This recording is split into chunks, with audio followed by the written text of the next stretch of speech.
Hi guys, it is April from Getting Hogo With It. So I put out a question on Instagram and also on YouTube asking if you guys had any books, vibes that you've been wanting in books right now.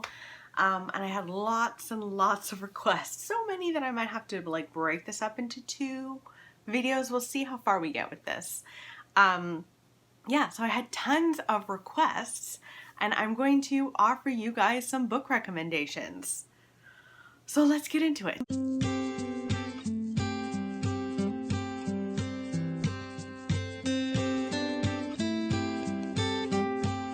So the first one was someone wanted an uplifting book with an older main character.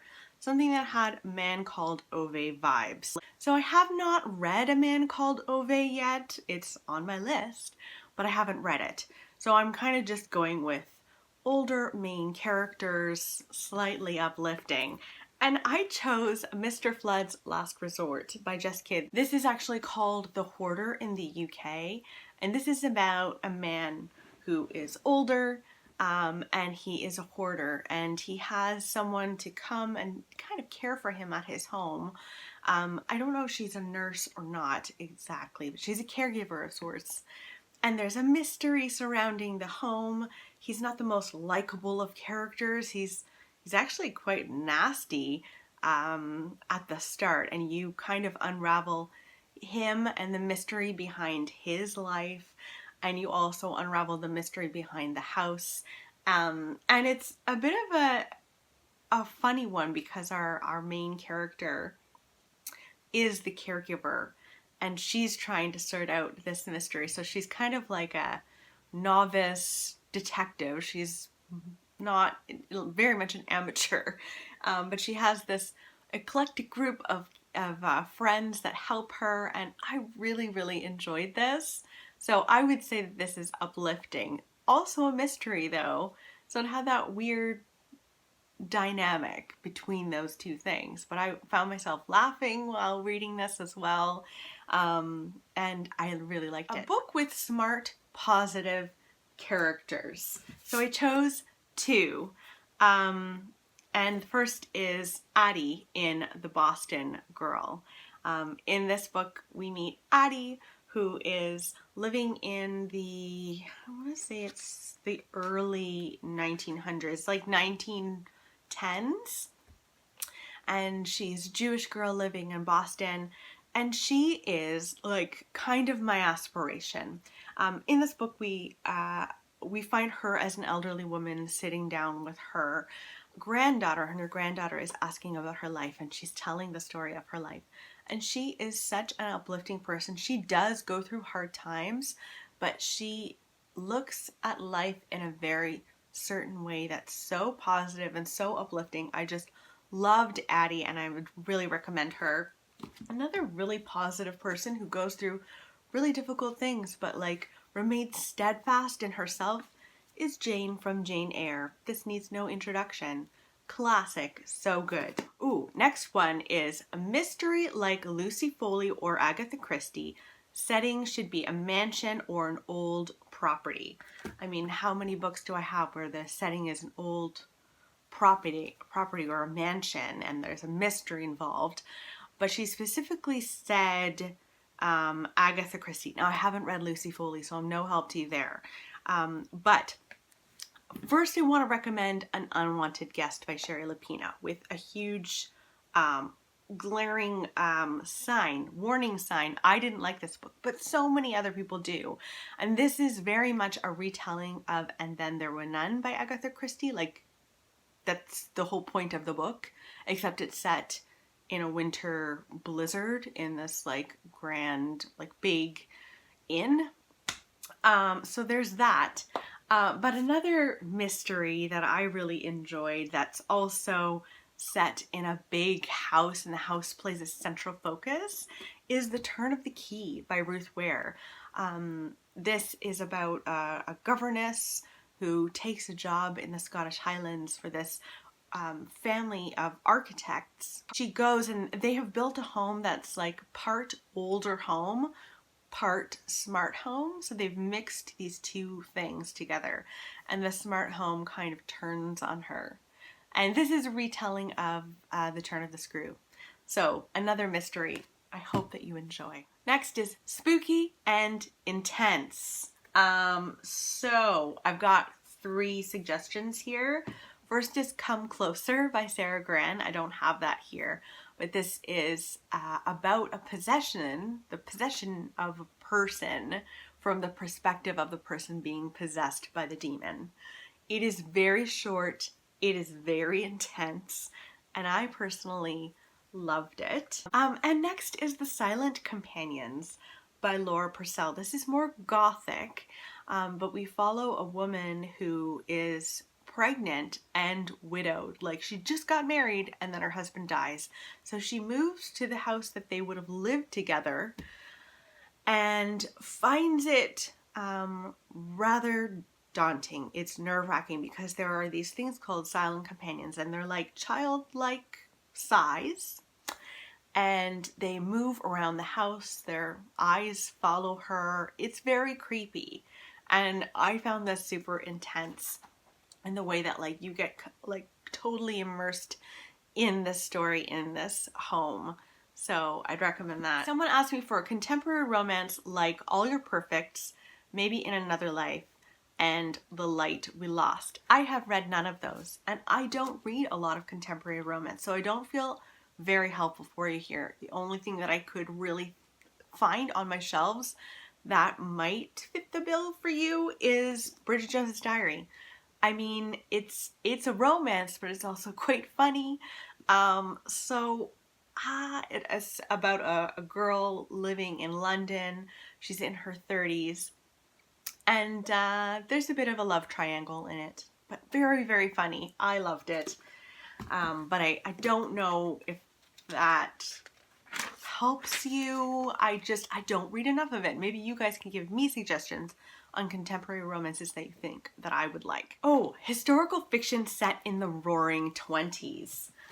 So I have one book suggestion that I have not read, but I have on my shelves and want to read.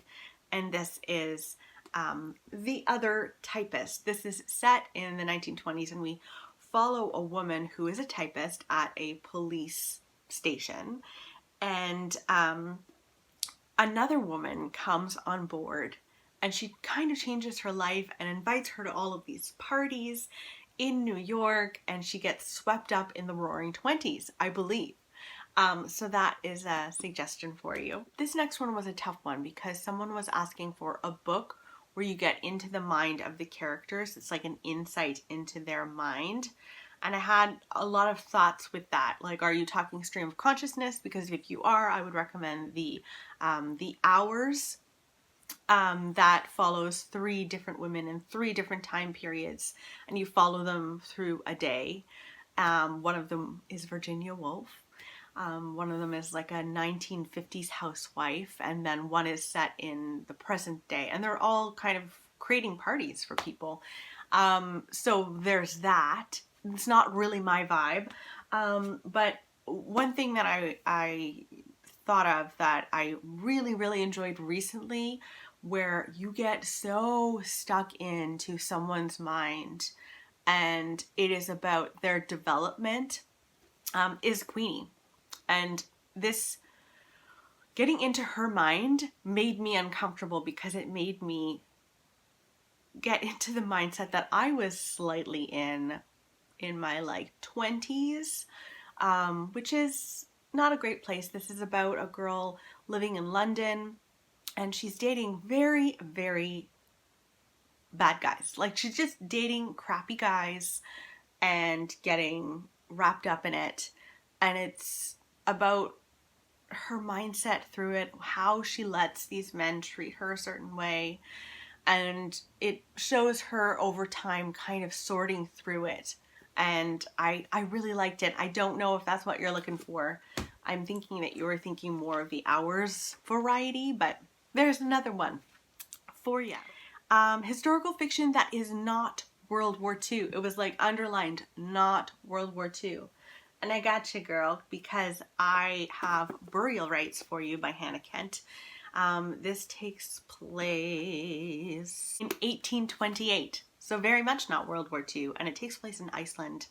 And we follow the last woman to be put to death. She has been sentenced to death, but they need a guillotine and they don't have one anymore. So they have to have it shipped from overseas, and she goes to live with a family in the meantime, and it's about her journey. This is a quiet story, so it's not fast paced, but it's definitely wonderful historical fiction. Another option for you, I have a bunch of options for you. The next one is The Invention of Wings by Sue Monk Kidd. This takes place in the early 1800s, and we meet an 11-year-old girl named Sarah. Her birthday gift from her family is a slave, a black girl who is also quite young. I think she's 10, and her name is Handful. And it is about their friendship, and they're both feminists and, you know, abolitionists, and they just grow up into the most wonderful people, and I really loved their friendship. They're almost like sisters. It's so good. So that's The Invention of Wings.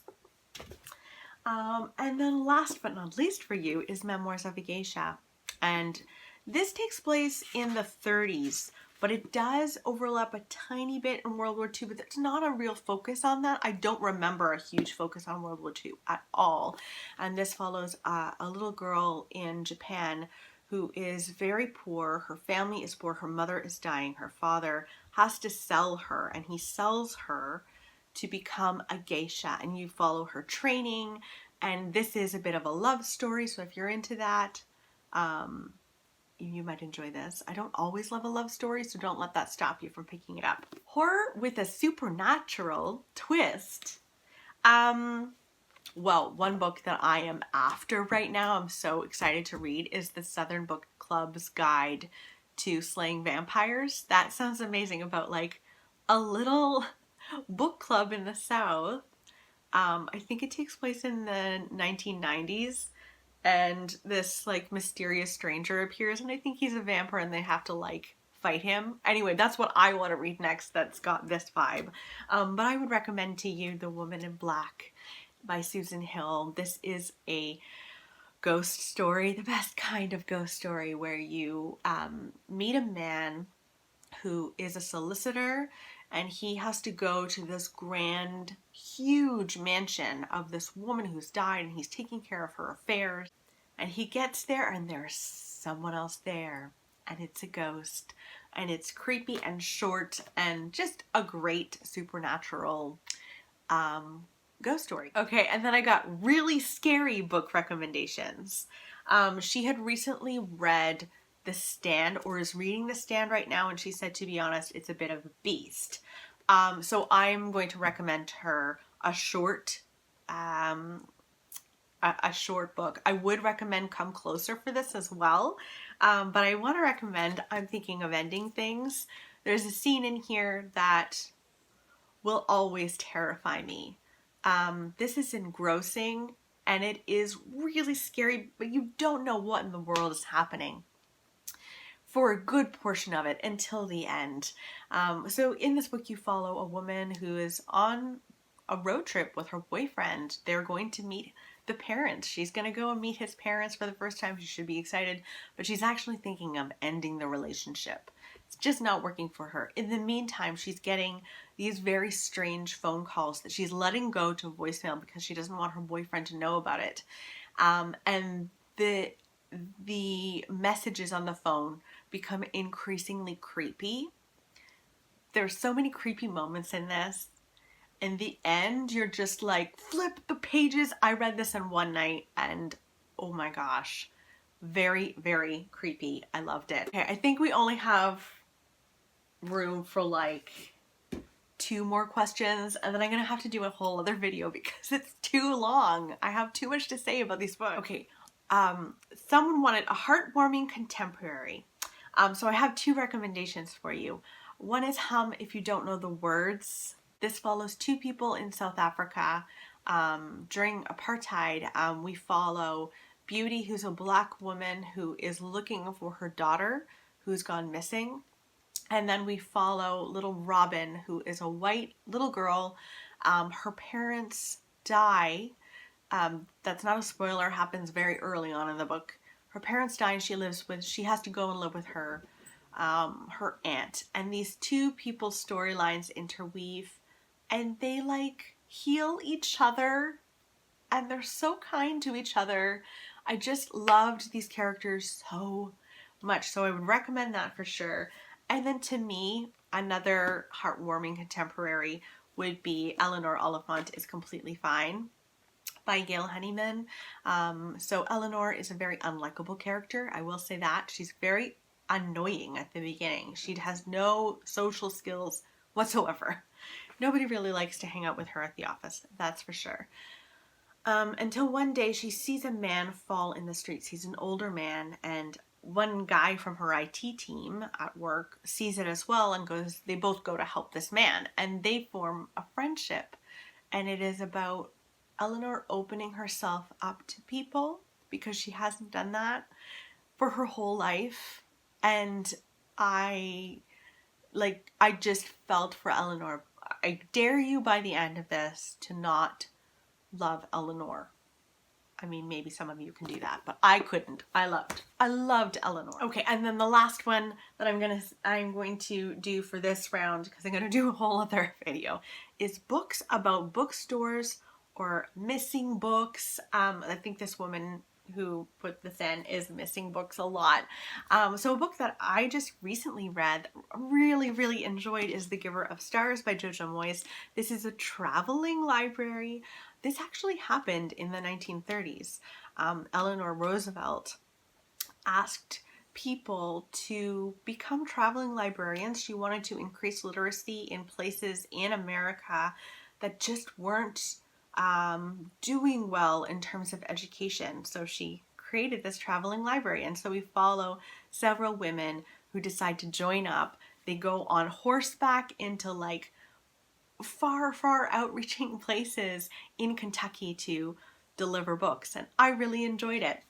I think that'll help you. And then the other one that would be great for this is 84 Charing Cross Road, where it's told in letters, and I think it's actually a true story. Like, these are real letters from real people, and it's this woman in America who likes these very rare books and a bookseller in London who sells these very rare books, and they have this correspondence together, and it's lovely. It's lovely. Okay, I'm gonna have to stop here because too many book recommendations. So I'm gonna do a whole other video like right now. I don't know when that will go up, but it will come at you. I hope that these books have satisfied you. Let me know in the comments below if you'd like me to do more of these, because I found it so much fun. So let me know. I'll talk with you soon. Bye, guys.